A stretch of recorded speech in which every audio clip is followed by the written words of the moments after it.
Good morning, everybody. Today, the United States and our armed forces continue to lead the global coalition in our mission to destroy the terrorist group ISIL.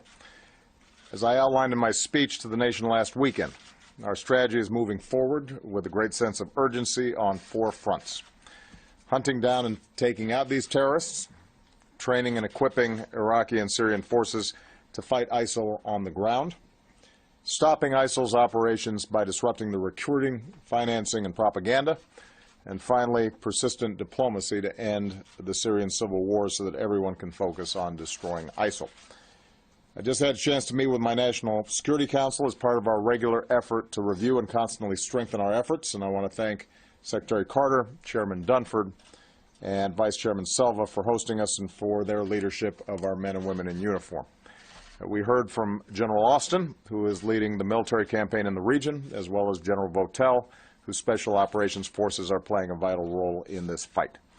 I want to provide all of you a brief update on our progress against the ISIL core in Syria and Iraq, because as we squeeze its heart, we'll make it harder for ISIL to pump its terror and propaganda to the rest of the world.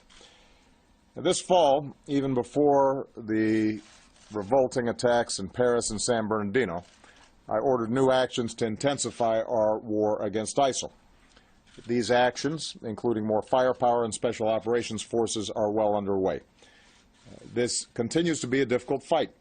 As I said before, ISIL is dug in, including in urban areas, and they hide behind civilians, using defenseless men, women, and children as human shields. So even as we're relentless, we have to be smart, targeting ISIL surgically with precision. At the same time, our partners on the ground are rooting ISIL out town by town, neighborhood by neighborhood, block by block. That is what this campaign is doing. We are hitting ISIL harder than ever. Coalition aircraft, our fighters, bombers, and drones have been increasing the pace of airstrikes, nearly 9,000 as of today.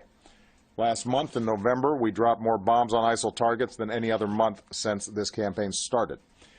We're also taking out ISIL leaders, commanders, and killers, one by one. Since this spring, we've removed Abu Sayyaf, one of their top leaders, Haji Mutaz, ISIL second-in-command, Junaid Hussein, a top online recruiter, Muhammad Emwazi, who brutally murdered Americans and others, and in recent weeks, finance chief Abu Saleh, senior extortionist Abu Mariam, and weapons trafficker Abu Rahman al-Tunisi. The list goes on. We're going after ISIL from their stronghold right in downtown Raqqa to Libya, where we took out Abu Nabil, the ISIL leader there. The point is, ISIL leaders cannot hide, and our next message to them is simple: you are next. Every day, we destroy as well more of ISIL's forces, their fighting positions, bunkers, and staging areas, their heavy weapons, bomb-making factories, compounds, and training camps. In many places, ISIL's lost its freedom of maneuver because they know if they mass their forces, we will wipe them out.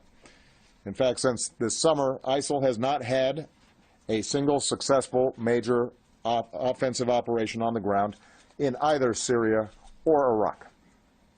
In recent weeks, we've unleashed a new wave of strikes on their lifeline, their oil infrastructure, destroying hundreds of their tankers, trucks, wells, and refineries, and we're going to keep on hammering those. ISIL also continues to lose territory in Iraq.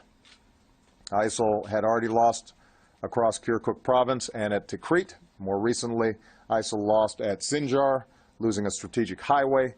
ISIL lost at Baji with its oil refinery. We saw the daring raid supported by our special forces, which rescued dozens of prisoners from ISIL, and in which Master Sergeant Joshua Wheeler made the ultimate sacrifice. So far, ISIL has lost about 40% of the populated areas it once controlled in Iraq, and it will lose more. Iraqi forces are now fighting their way deeper into Ramadi. They're working to encircle Fallujah and cut off ISIL supply routes into Mosul. Again, these are urban areas where ISIL is entrenched. Our partners on the ground face a very tough fight ahead, and we're going to continue to back them up with the support that they need to ultimately clear ISIL from Iraq. ISIL also continues to lose territory in Syria. We continue to step up our air support and supplies to local forces, Syrian Kurds, Arabs, Christians, Turkmen, and they are having success. After routing ISIL at Kobani and Tal Abyad, they've pushed ISIL back from almost across the entire border region with Turkey, and we're working with Turkey to seal the rest. ISIL's lost thousands of square miles of territory it once controlled in Syria, and it will lose more.